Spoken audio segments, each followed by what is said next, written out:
இப்போது கலிகாலத்திலே இந்த யாகம் கிடையாது.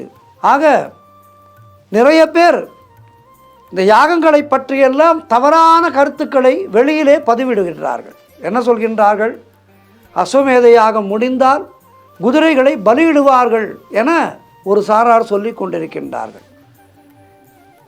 எப்போதுமே யாகத்திலே குதிரையை பலி கொடுக்கும் பழக்கம் என்பது கிடையாது. இதனை நாம் நன்கு புரிந்து கொள்ள வேண்டும்.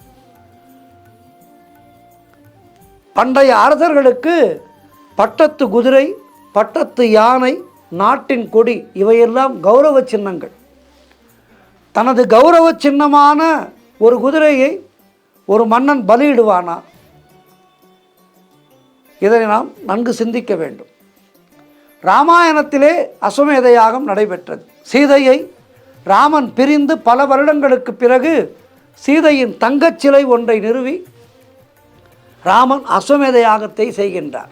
பிறகு சுதந்திரமாக விடப்பட்ட குதிரைகளை லவகுசர்கள் சிறைபிடிக்க ராமன் அவர்களோடு போர் புரிந்து பிறகு அவர்கள் இருவரும் தன்னுடைய மக்கள் என்பதை உணரும் காட்சி ராமாயணத்திலே இறுதி பாகத்திலே வருகின்றது.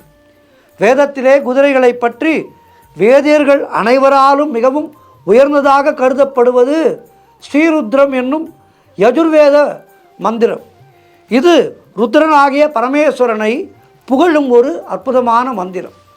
இதில் ருத்ரனது 300 பெயர்கள் குறிப்பிடப்படுகின்றன. அதில் நமோ அஸ்வேபிய என்னும் திருப்பெயர் வருகின்றது. அதன் பொருளானது குதிரைகளின் வடிவாக இருப்பவருக்கு போற்றி என்பது.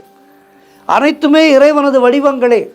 அதில் குதிரை, பசு, யானை முதலிய விலங்குகள் தெய்வத்தன்மை அதிகம் பெற்றதாக கருதப்படுகின்றது. குதிரை என்பது ஆற்றல்.